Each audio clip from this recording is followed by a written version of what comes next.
sea, de la misma manera funcionan los parques ribereños, ¿no? Son parques que influencian a absolutamente toda la ciudad sin la necesidad de que vivas alrededor. O sea, puedes vivir en cualquier parte de la ciudad y si te provoca ir vas a ir porque es un parque importante. Es exactamente como funciona el Malecón de Miraflores, ¿no? Y a mí no me parece justo que estemos perdiendo espacios donde vamos a ejercer nuestra ciudadanía por un proyecto de infraestructura vial que va a violentar nuestra ciudadanía, ¿no? Vamos a perder derechos, vamos a perder espacio del derecho. Entonces, yo creo que tenemos que pensar cuál es la ciudad que queremos construir para después, ¿no? No soluciones inmediatas, no parches arbitrarios como este proyecto. Tenemos que pensar en la ciudad que queremos para el futuro. Y si nos venden este proyecto como modernidad, bueno, con lo que dije al principio, es un proyecto que es un tipo de proyecto que hace 50 años se declaró obsoleto. Entonces, más que significar la modernidad para nosotros, este proyecto significa 50 años de atraso, de retroceso, ¿no? Creo que está más que claro que este proyecto es incoherente con la ciudad, incoherente con el proceso de modernización de la ciudad.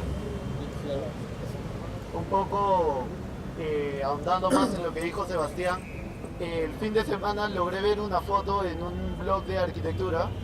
Era una foto del río Mapocho y la gente habitando el río Mapocho, habitando la ribera. Y ellos celebraban eso. Nosotros no podemos celebrar eso porque actualmente nuestro río es como que la cara que no queremos ver de la ciudad. Nuestro río está entregado a quienes, a los autos. ¿Por qué? Porque tenemos una vía de evitamiento que pasa por ahí. Una vía de evitamiento que está diseñada para ¿cuánto? Es una vía expresa. Los carros ahí deberían pasar a 100 kilómetros por hora, 80 kilómetros por hora. A esa velocidad no podemos disfrutar la ciudad. Esa velocidad no te permite ver nada. ¿A qué velocidad normalmente deberíamos pasar por la ciudad para disfrutar estos espacios, para ejercer nuestra ciudadanía, como dice Sebastián? A la velocidad de un peatón, a la velocidad de una bicicleta. Ahí recién podemos comenzar a disfrutar lo que es el espacio. En el carro no se puede. Nosotros tenemos que aprender que esos espacios son necesarios en nuestra sociedad. Son necesarios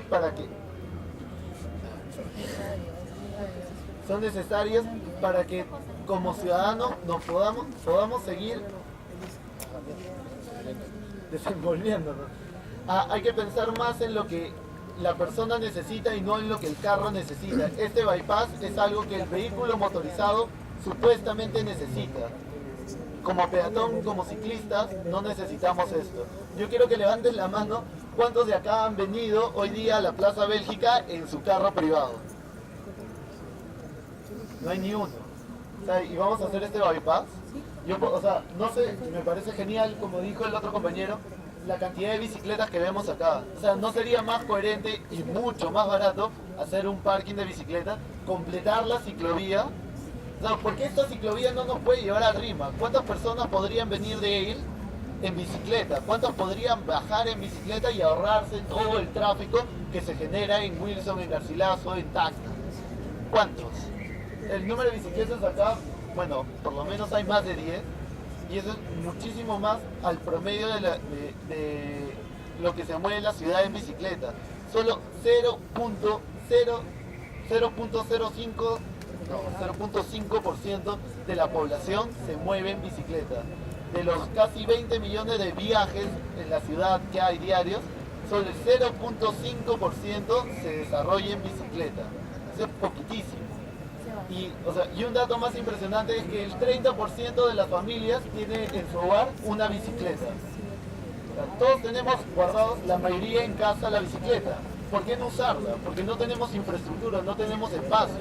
Porque en la calle nos sentimos vulnerables al conducir al costado de carros que pueden pasar a mucha más velocidad y nos pueden accidentar.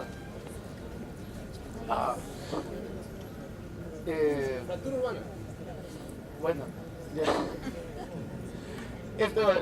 Siguiendo, ¿no? O sea, el espacio público. Hablamos de espacio público y tenemos de alguna manera que definirlo en un concepto claro, ¿no? En un concepto, simple. El espacio público es el espacio que existe entre los edificios y muchas veces también es el espacio que hay dentro de los edificios, depende del carácter. Pero quédense con eso, ¿no? El espacio entre los edificios. De ese edificio a este edificio, todo esto es público, todo esto nos pertenece. ¿Y cuánto es lo que le vamos a otorgar al peatón, al ciclista, al carro? ¿Cuánto de eso como peatones, como personas, como ciudadanos, nos mereceríamos? Al final, como hablaba Sebastián, el que ejerce ciudadanía es la persona, no el carro. El vehículo nunca va a ejercer ciudadanía. Las personas que están en él sí, pero nunca dentro del carro. Entonces hay que comenzar a tomar conciencia, a indignarse de este tipo de situaciones que al final, a la larga, van a ser mucho más costosas para la ciudad. Ahorita el proyecto del bypass está todavía en una etapa donde todavía es reversible. Podremos volver a plantar árboles a cambio de los que han matado. Podremos recapear la pista que ya han roto. Pero cuando se haga el zanjón, el proceso para recuperar el espacio que estamos perdiendo va a ser mucho más complicado.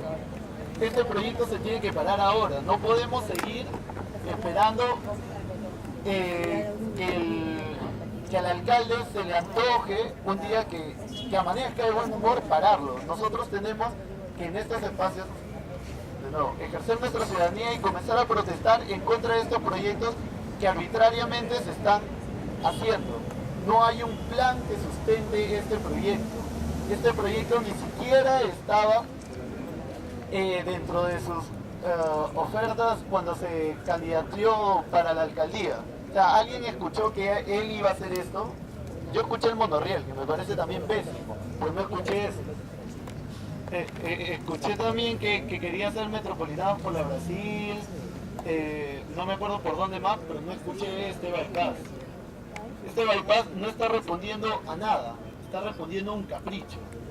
Al final, supuestamente él ha conversado con el MEF, la alcaldía ha conversado con el MEF para que el MEF se haga cargo del presupuesto que iba a conllevar Río Verde. Pero es justo que se siga haciendo esto, o sea, que el MEF se haga cargo porque el caprichoso de nuestro alcalde quiso hacer su obra con la que amaneció un día con dar y se dio ganas de cerrar todo y comenzar a hacer. Es justo, o sea, el MEF está gastando plata de todos los peruanos para cubrir el capricho del alcalde. Capricho porque no está sustentado bajo nada, no tiene expediente técnico, no tiene aprobación del MEF, del Ministerio de Cultura, nada, está vulnerando el centro histórico. No sé, ¿quieren preguntar, participar?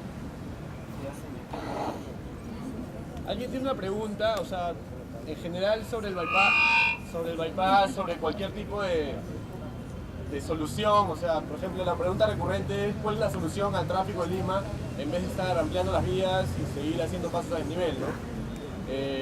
Bueno, la solución básica de toda ciudad es mejorar el transporte urbano. Si nosotros mejoramos el transporte público urbano, estamos reduciendo la cantidad de carros privados que van por la vía pública. Como ya les dije, nuestra ciudad soporta a Tokio, soporta 20 millones de viajes al día. ¿Cuál es el problema? ¿Por qué 20 millones de viajes al día no nos son suficientes para mover nuestros 8 millones de viajes?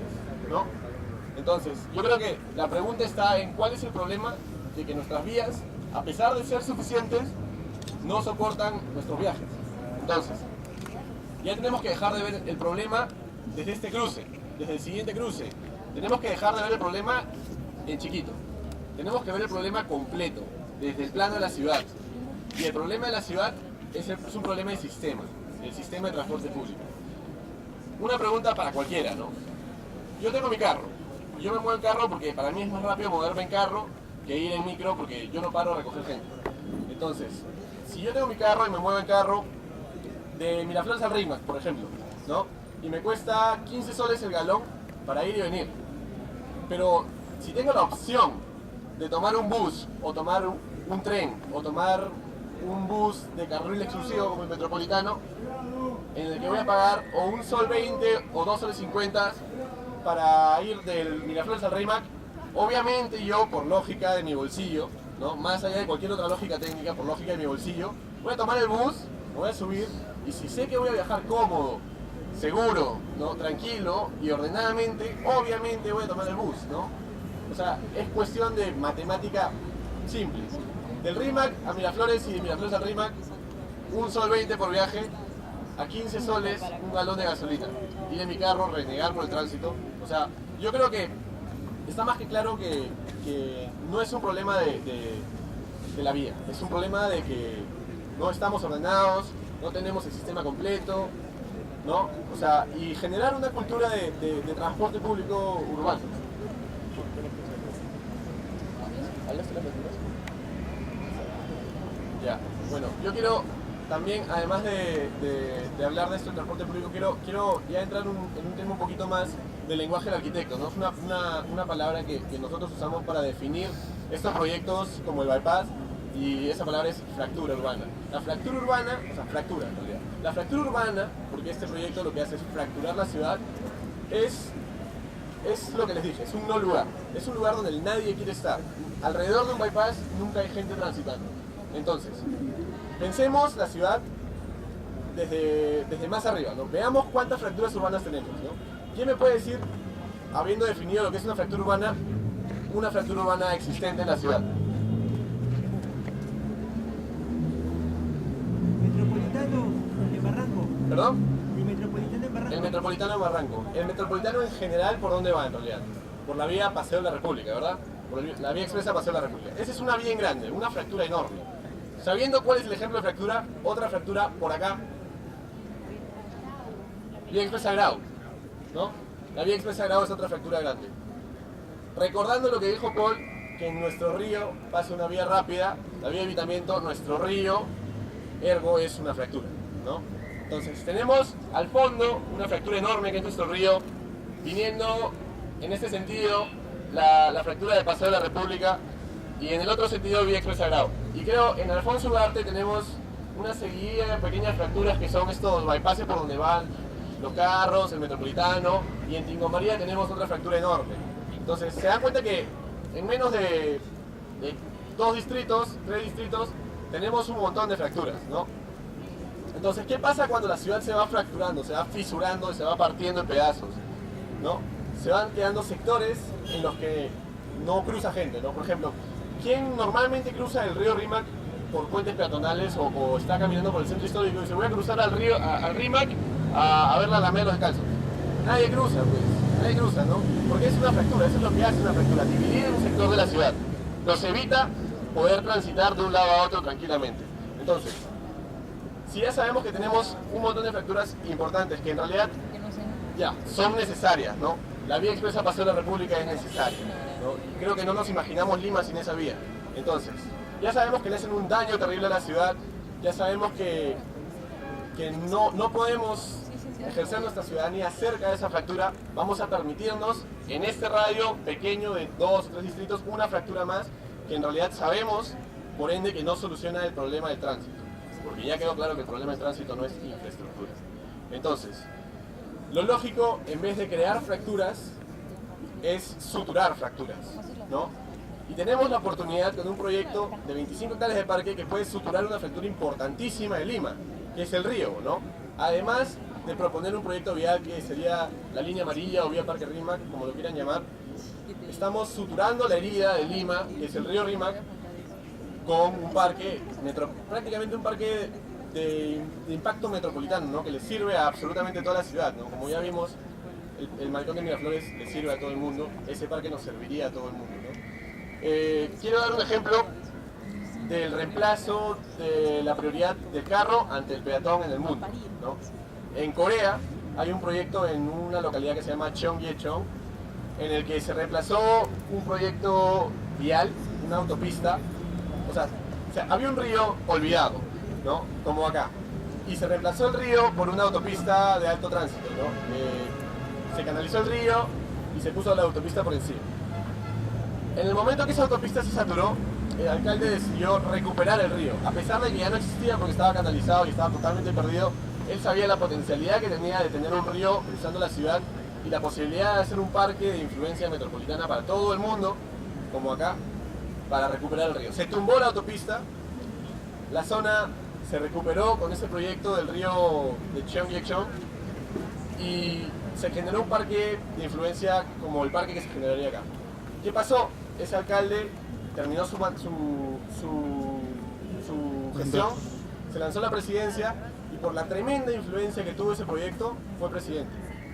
O sea, yo creo que si nuestro alcalde tuviera la visión que tuvo ese alcalde, solucionar un problema como la fisura que tenemos en el río Rímac, nadie le objetaría nada porque sabemos que está haciendo las cosas bien, ¿no? Es un proyecto lógico y no es un proyecto que viene de la gestión anterior. Para quitar un poco el tinte político, viene de hace más de 20 años, desde la gestión del Castillo. Entonces, entendamos que el problema de Lima no va por las vías y va por solucionar los problemas que tenemos como ciudadanos, ¿no? Tenemos problemas de falta de infraestructura de áreas verdes, tenemos problemas de falta de infraestructura de espacio público, tenemos un problema de gestión de transporte urbano, que es uno de los más importantes y los más urgentes, y nadie se atreve a tomarlo, nadie se atreve a enfrentar ese problema, ¿no? Tenemos que exigir que ese problema sea solucionado, porque nuestra ciudad no puede seguir siendo insostenible. ¿Tú quieres añadir algo? A ver, puede ser. Dime.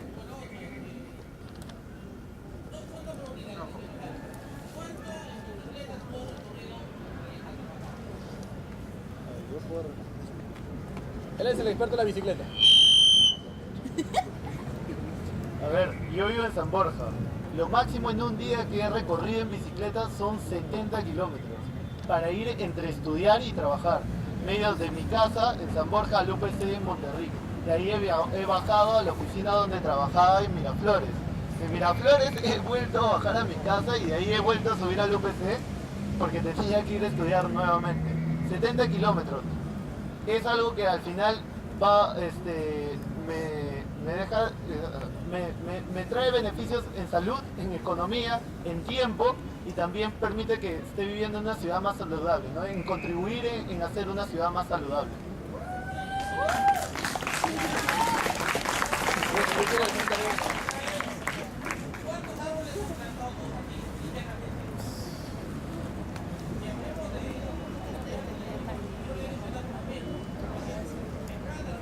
Diego, a ver, espera, que venga Diego. Tenemos una respuesta de alguien que ha sembrado árboles ayer.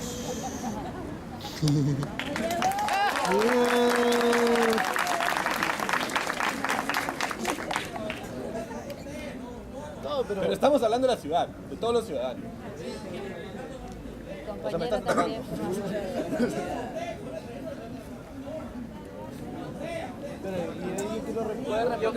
Yo creo que es irrelevante hacia quién va la pregunta.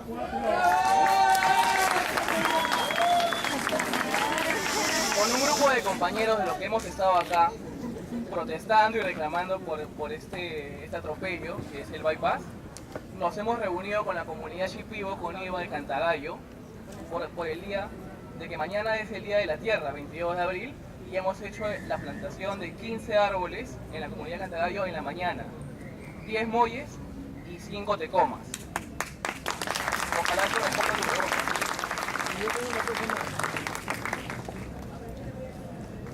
Si bien yo no he plantado ningún árbol, por cada kilómetro que uno recorre en bicicleta deja de emitir 0.2 kilogramos de CO2. Multiplicado por 70, son casi 15 kilos que he dejado de emitir de CO2. ¿Cuántas personas pueden decir eso? O sea, normalmente el que usa el carro emite estas emisiones, o sea, por kilómetro nada más. La señora. Quiero saludar a todos los jóvenes que están presentes aquí y empiezo felicitándolos. Chicos, porque ustedes son un ejemplo de lucha y de defensa de los pulmones de una ciudad.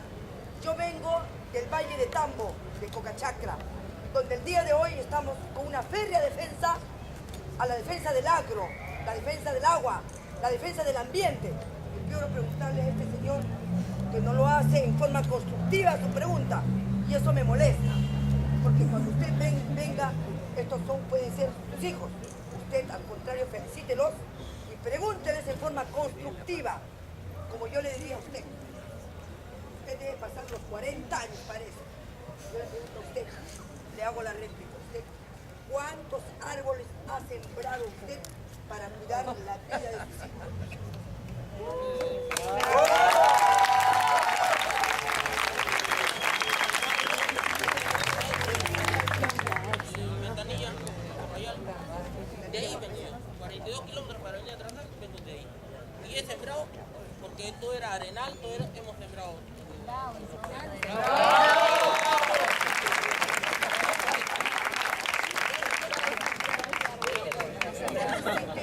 A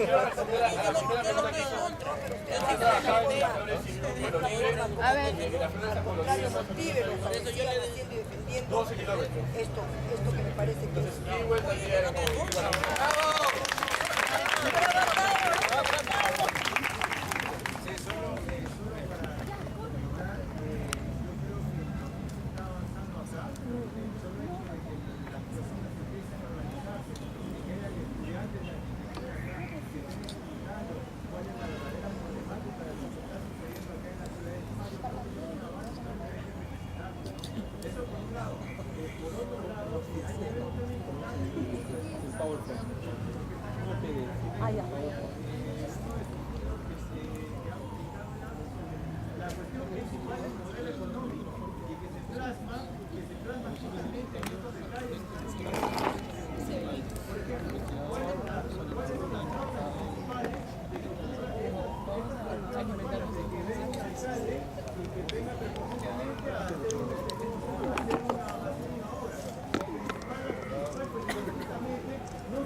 Totalmente las libertades necesarias a la empresa privada, sean constructoras, sean inmobiliarias, para que hagan este tipo de obras sin que haya una contraloría o un estudio de impacto ambiental o de impacto vial que permitan negar este tipo de obras. Y eso hay que tenerlo bien en cuenta. ¿Por qué? Porque si luchamos solo contra este bypass, van a seguir existiendo más bypasses a futuro. Entonces, la idea principal es no solo la lucha contra el bypass, que me parece estupendo, pero también debe ser implantar también la lucha contra el modelo económico que se plasma no solo acá en Lima con esto, sino lo que se plasma en Conga, en Cajamarca, lo que se plasma justamente lo que mencionó la señora en el Valle del Tambo, en Arequipa. Entonces yo creo que en este momento el debate no debe ser también técnico, sino también debe ser un debate político también. Entonces yo insisto en felicitar a los compañeros que están acá presentes, que vienen de diferentes universidades locales, a la Universidad Ricardo Palma de Arquitectura. Entonces me da gusto que haya colegas y que hayan estudiantes de diversos lados que vengan acá a debatir sobre estos temas que son importantes para la ciudad, ¿no? Muchas gracias.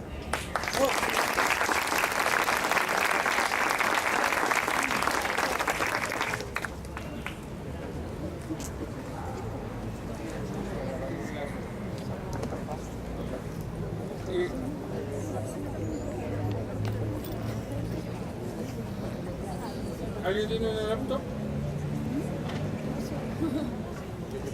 ¿Alguien tiene una laptop con ustedes para poder proyectar lo que el profesor ha traído? Acá. Yo. ¿Sí? Un minuto más mientras se conecta la laptop. Nuestro pueblo se expresa de muchas maneras, pero una de las más tradicionales es la décima. La décima normalmente va precedida de una copla, 4 versos, de una copla 4 versos, y 4 décimas que terminan en cada uno de esos 4 versos. La cosa es más o menos así. Las calles vamos a abrir aunque pongan cerradura, porque esto es dictadura que no quiero resistir. Y dice así: nos cierran calles y plazas y hasta nos ponen bypass. Nos quitan la linda paz y nos encierran en casa.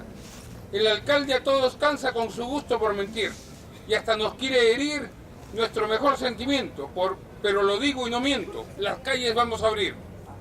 Este alcalde incapaz a esta Lima querida le está abriendo una herida a la que llama bypass. Ya no queremos que más gobierne cual dictadura, por eso al caradura no lo vamos a aguantar, pronto lo vamos a sacar aunque ponga cerradura. Que nos vengan a mirar y digan si hay democracia, cuando con muy poca gracia obra así sin consultar. La plata quiere gastar con una total frescura, gobierna como frescura, gobierna como basura y no quiere Río Verde. Y con él el pueblo pierde porque esto es dictadura. Por eso salgo a la calle, tomo el bypass y peleo, porque sería muy feo que ella marche y no me halle. O que al pueblo le falle cuando hay por qué salir. Y aunque haya que morir o la cosa sea fea, que nunca nadie se crea que no quiero resistir.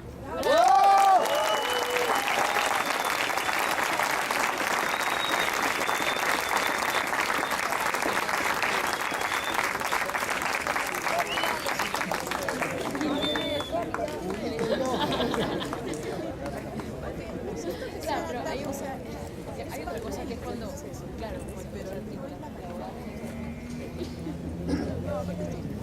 Sí. Buenas noches. A continuación le presentamos al profesor universitario, arquitecto y doctor en urbanismo, Willy Ludeña, profesor en la Universidad Católica, profesor en posgrado en la Universidad en la Universidad de la UNI y doctor honoris causa de la UPAD. ¡Bravo!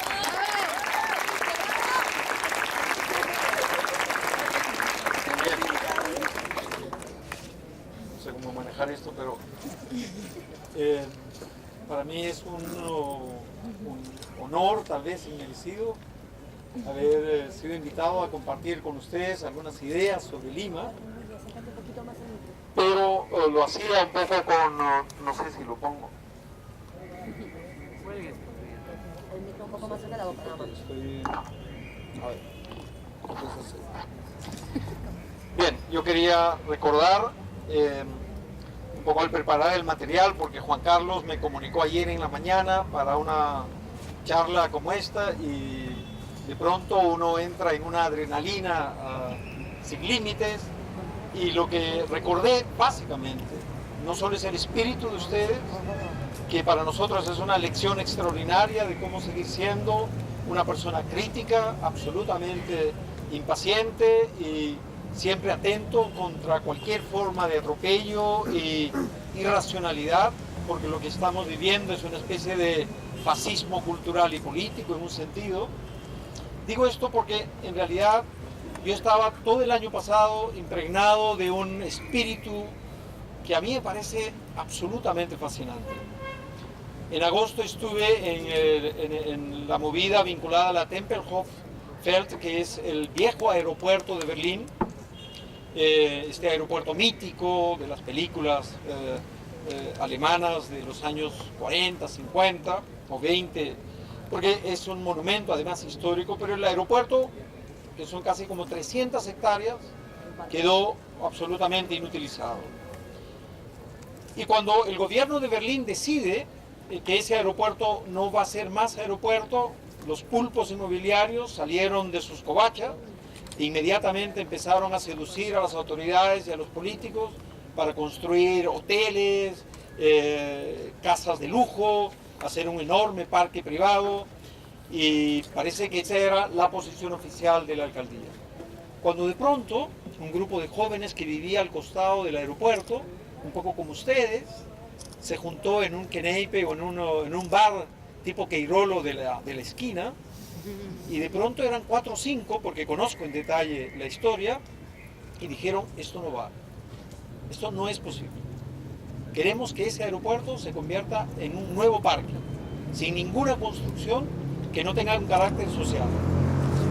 Un evento que nació una noche de la manera más absolutamente informal y espontánea, terminó el año pasado, el 25 de mayo, en un referéndum de toda la ciudad de Berlín con 2 preguntas. ¿Quieren ustedes que el aeropuerto se convierta en un parque?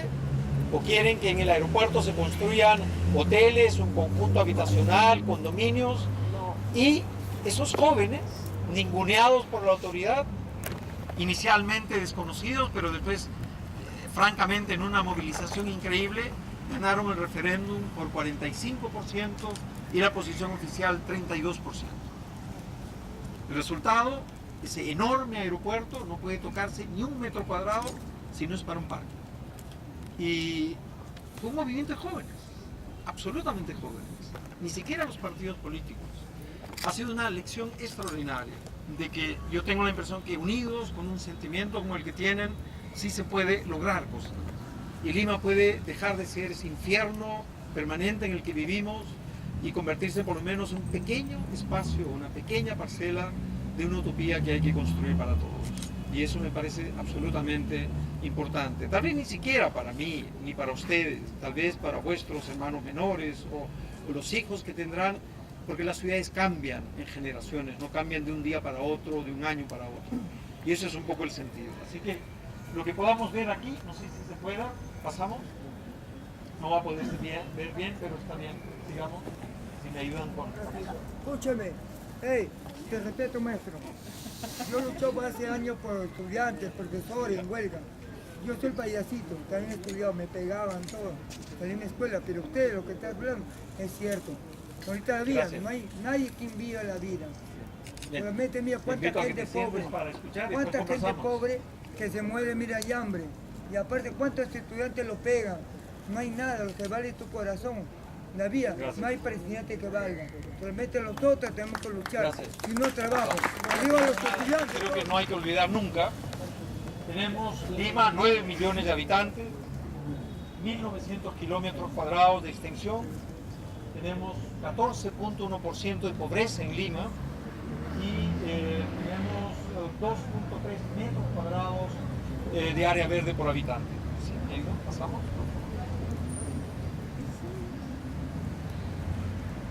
Hay una pregunta que creo que es absolutamente básica, ¿no? ¿Es posible contar con auténticos espacios públicos en una sociedad y ciudad segregada, fragmentada e hiperindividualista, sin una cultura y valor de lo público?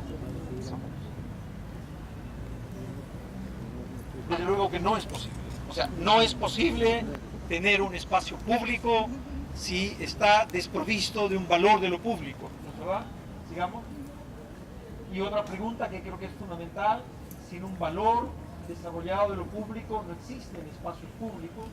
Lo que existen son espacios, entre comillas, públicos con bastante público, pero en realidad están desprovistos del valor de lo público, que está asociado a temas como democracia, solidaridad, fraternidad, esos principios básicos que están levantados desde la Revolución Francesa y los tiempos de la modernidad. Digamos.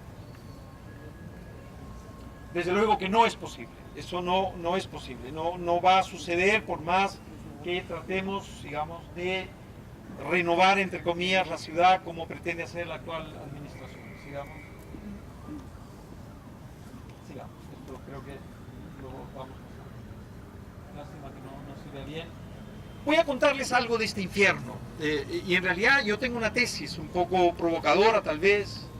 Lima no tiene casi ninguna razón para haber, entre comillas, recibido estos palmares de ser una ciudad 3 veces coronada, una perla del Pacífico. Y en realidad Lima nunca fue eso que la gente cree. Con Lima ha pasado, queridos amigos, lo que ha pasado con las urbanizaciones de Lima. Todas las urbanizaciones tienen nombres vinculados a flores, valles, páramos hermosos, urbanización Jardín, la urbanización Las Flores. Es el mejor indicador para saber que no tiene ni jardines ni flores. Hay como una especie de autojustificación compensatoria. Creo que los psicoanalistas lo pueden explicar mejor. Pasa exactamente igual con Lima. Miren, Lima, solo para citar el siglo XIX, fue una ciudad, para decirlo en términos de Marco Aurelio de Negri, absolutamente enmierdada. La cantidad de gente que moría en la famosa peste de fiebre amarilla de 1864, más la peste bubónica de 1903, se murieron casi como 10.000 limeños. Eso para una población de 60.000 habitantes es una tragedia demográfica sin realmente antecedentes. Entonces, una ciudad bueno, tampoco Lima era la excepción. La ciudad del siglo XIX en Europa y en América Latina son ciudades que tenían a cada rato pestes, incendios. Lima no era la excepción, por lo tanto era algo previsible. Pero sigamos. Yo creo que me parece que el asunto tiene que ver con varias condiciones del infierno. Y no tiene que ver con esta historia de Dante en todo el ascenso, en realidad, o el descenso al infierno, sino con una ciudad que está hecha casi para ser absolutamente surreal. Sigamos. Uno de los factores que seguramente para todos les parece raro, por lo menos para la gente que vive fuera del Perú y no conoce mucho el Perú, hay un estereotipo de Perú país andino, Y todo el mundo cree que Lima está en un valle, con un cielo límpido, rodeado de montañas, con algo de nieve, y no tiene nada que ver. O sea, Lima es la segunda capital más grande que está ubicado en el desierto en el planeta. Y esa condición de una ciudad donde no llueve, donde hay una aridez estructural, marca el sentido y el espíritu de una ciudad que, como Lima, está francamente más cerca al infierno desde el punto de vista de este paisaje árido que de un paraíso verde que efectivamente le es permanentemente esquivo. Y esta idea de sequedad tiene que ver también con el tipo de urbanismo que se hizo en el tiempo. Porque, sigamos. Bueno, esta era una imagen de Lima. En realidad, cuando uno habla del color oficial de Lima, siempre recuerdo la frase no tan citada de Mario Vargas Llosa, que en realidad el color oficial de Lima es el color del moco, ¿cierto? Porque es ese color entre terroso, verduzco, que todo el mundo suele tener de vez en cuando si tenemos gripe. Ese es el color de Lima. Cuando uno vuela y pasa por el avión, el color de Lima no es como estar en Medellín o estar en el Cusco, es el color de la tierra y es el color de la basura, y esa es la ciudad en la que vivimos. Si encima de esto vamos a desarrollar una cultura de lo que se llama en la teoría un urbanismo seco, un urbanismo que no renaturaliza de algún modo la ciudad o el contexto geográfico, en realidad estamos echando más gasolina al fuego, como hace nuestro alcalde ahora. Hay una idea de ciudad totalmente distinta, digamos, y esta es un poco la idea, ¿no? ¿Qué es lo que ha pasado? Bien, por un lado, argumentos para el infierno, el clima, la geografía, eso puede ser una voluntad más que cultural, natural, pero lo que se ha construido a través de la historia, en el caso de Lima, tiene que ver con una manera de construir la ciudad que ha preparado las bases estructurales para la ciudad que tenemos ahora. Esta ciudad en permanente crisis ambiental, en crisis estética, en crisis social, porque esta crisis de la ciudad de Lima no es una crisis que nace hace 10 años, 15 años o 20 años.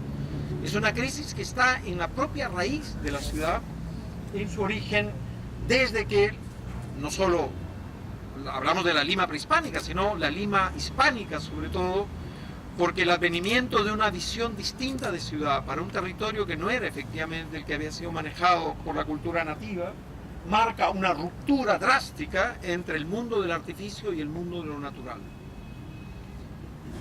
La herencia ítalo-ibérica musulmana en la raíz del pensamiento urbanístico hispánico, de algún modo para nosotros representa la gran tragedia cultural, ambiental, urbanística en la que hasta ahora, después de 500 años, seguimos metidos.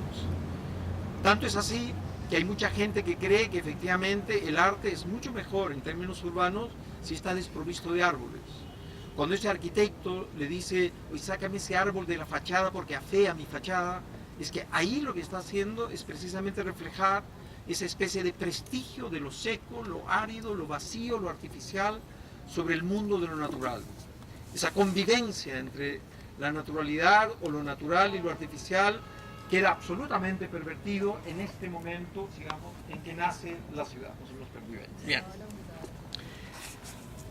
Cuando viene el siglo XIX, con la reforma neobarroca del presidente José Balta, Nicolás de Piérola y Luis Adá, en ese momento se intenta reinventar otra Lima. El modelo es París, el París de los bulevares, de los parques públicos, y el origen del Parque de la Exposición nace en esta idea de que efectivamente la nueva Lima republicana, criolla, tenía que ser otra ciudad distinta a la Lima colonial. Cuando nace el Parque de la Exposición, recuerden que en Lima, en la Lima colonial, no habían parques públicos, solo habían jardines privados, no habían espacios como alamedas en el sentido de la alameda metropolitana urbana, había la alameda de los Descalzos, que tiene otra estructura. Pero en realidad esta redefinición morfológica de la ciudad del siglo XIX marca otro tipo de estructura. Pero lamentablemente vino la guerra con Chile, este proyecto urbano quedó cancelado, Lima podía haber sido como Buenos Aires o como México o como Santiago, una ciudad con episodios de arquitectura neobarroca mucho más extensivo y no este tipo de fragmentos salpicados en el área central. Y así terminó el siglo XX, el siglo XIX, y empezó el siglo XX sin ningún proyecto urbano, con tres modos distintos de hacer ciudad. Por un lado, el urbanismo privado, a través de las urbanizaciones fragmentaron toda la historia urbana de Lima. Por otro lado, el urbanismo de barriadas, que construyó su propia ciudad. Y por otro lado, esos pequeños átomos de urbanismo, del urbanismo estatal, con sus conjuntos de vivienda, etc. Estas tres formas de construir la ciudad hicieron de la Lima del siglo XX esta ciudad atomizada, fragmentada, desarticulada, porque en realidad lo que primó en esta ciudad fue fundamentalmente un criterio liberal o neoliberal ahora de hacer ciudad. Quiero explicarme un poco sobre esto porque creo que es absolutamente fundamental y que puede explicar muchas cosas en principio. A ver, Leonardo Benévolo plantea esta oposición entre la famosa ciudad postliberal y la ciudad liberal. La ciudad liberal es la ciudad del laissez-faire, el laissez-passer, el dejar hacer, dejar pasar, sin leyes, sin normas, sin ordenanzas. El mejor plan urbano es el que no existe, que sean las fuerzas vivas del mercado las que desarrollen la ciudad. Perfecto, es un principio, así se gobernaron, se manejaron las ciudades en el siglo XIX también. Pero la ciudad postliberal es la ciudad de la socialdemocracia. Es la ciudad donde hay un Estado, un gobierno municipal, que funciona como un árbitro que regula los intereses tanto del bien común como del sector privado. Una especie de árbitro que a veces apunta para un lado o para otro, pero finalmente un árbitro que regula y evita extremos. Cuando nosotros decimos que Lima fue en algún momento mejor, estamos pensando que en algún momento Lima fue una ciudad postliberal. Y de todos los estudios que hemos hecho, y no solamente yo, sino muchos colegas, hoy en día reconocemos que históricamente Lima, como el Perú, tuvo un gobierno absolutamente liberal y ahora neoliberal.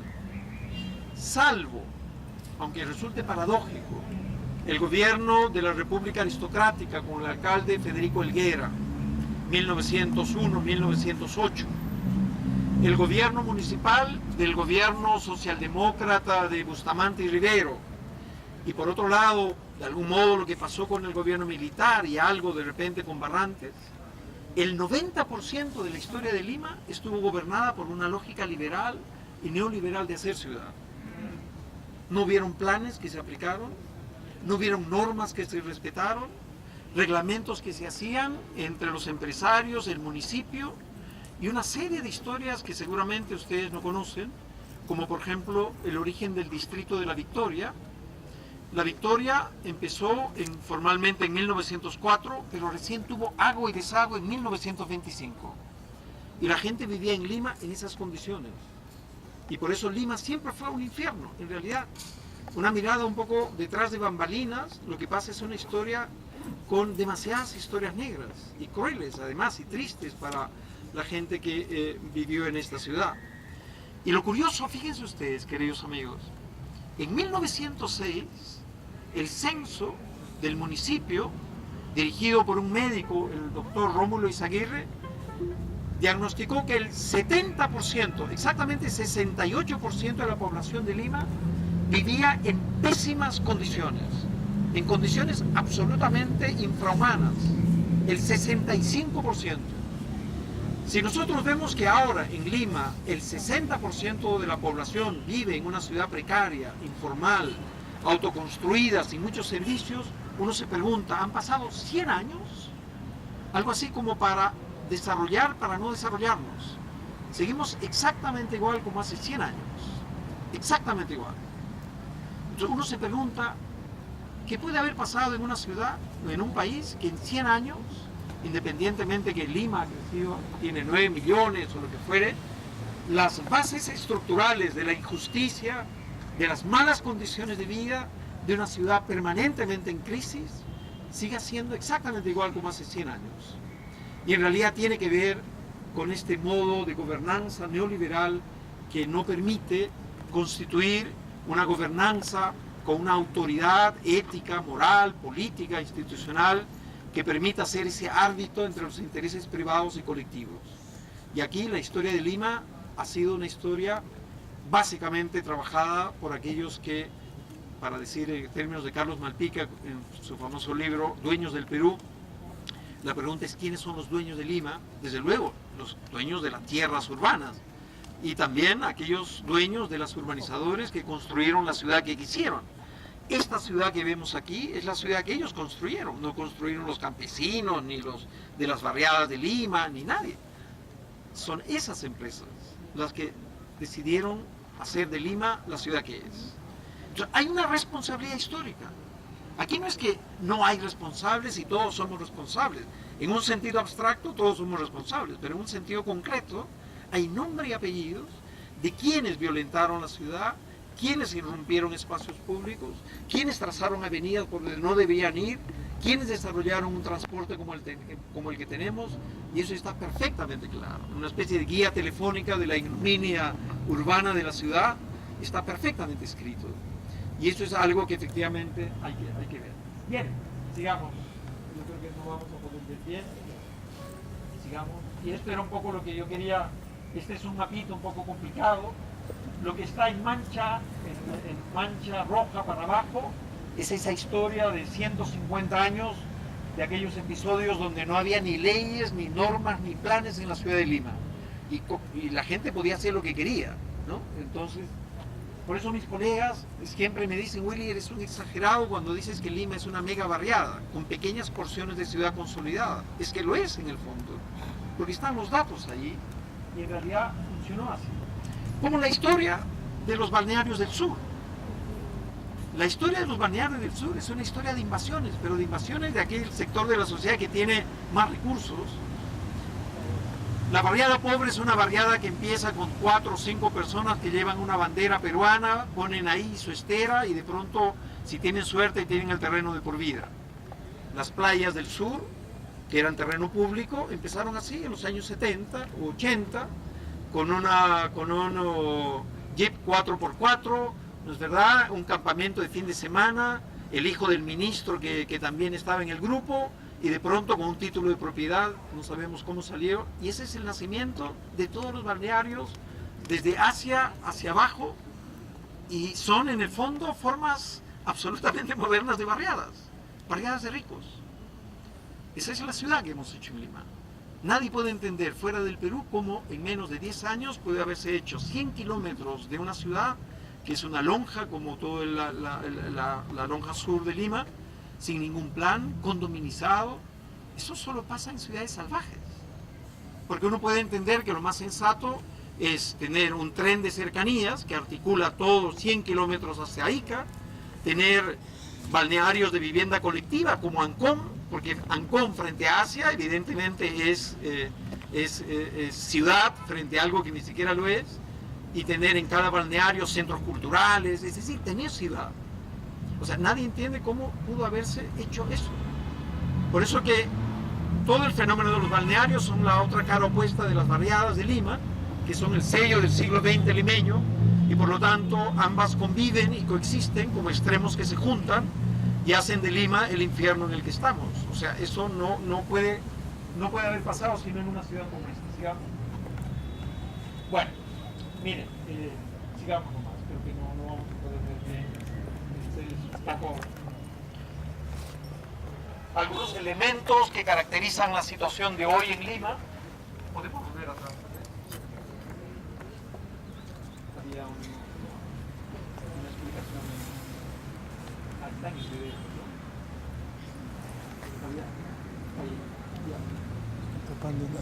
Más atrás. Eso también lo puedo leer un poco para. Hoy hay una mayor segregación socioespacial en la ciudad, una condominización residencial ex antes y ex post, una creciente privatización de los espacios públicos, la conversión de lo comercial como hito, centros comerciales, en el factor que ordena la ciudad en lugar de equipamientos sociales, parques y museos. Esto es muy importante para ver lo salvaje y esa pérdida del valor de lo público que hemos tenido en la ciudad. Fíjense ustedes. En Colombia, para citar un ejemplo, el hito más importante que ordena el crecimiento de la ciudad y la lógica de la ciudad son sus famosas bibliotecas, antes grandes bibliotecas, y bibliotecas parque. O parques. La gente quiere vivir cerca de un parque. Ese es el elemento. Los terrenos cuestan más caros si están frente a un parque. Bueno, eso pasaba en Lima todavía hace tiempo. Pero ahora el elemento que pivotea el crecimiento de una ciudad es un centro comercial, un mall, y es a partir de ahí que se genera la dinámica de la ciudad. El capital ha vuelto a retomar el poder sobre la ciudad, no la ciudadanía, como sucede ahora. En otros lugares, vivir cerca a un museo, a un parque, genera una dinámica de plusvalías totalmente distintas a las que pasa ahora. Cuando decimos que lo comercial se ha vuelto en el factor, me refiero a ese tema. Incremento de las lógicas de militarización social de la vida urbana. Y Mike Davis, este teórico obrero, crítico del sistema urbano norteamericano, lo que dice es que en un contexto absolutamente neoliberal hay desde luego una desestructuración del tejido social. Todo lo que estamos viviendo ahora con el tema de la seguridad pública no solo es un tema de policías, es un tema de una creciente individualización de las decisiones, la carencia de un Estado, la informalización de la vida cotidiana, y eso como consecuencia trae una especie de desgobierno colectivo estructural al sistema, y la respuesta del sistema es lo que Davis llama la militarización de la vida social. Sin que nos demos cuenta, hay una militarización creciente y lo padecemos todos los días, y eso es un poco el tema. Y hay una degradación ambiental y estética de la ciudad, digamos. Son algunos de los síntomas que hemos vivido todos y que tienen que ver un poco con... Esta es una investigación interesante de uno...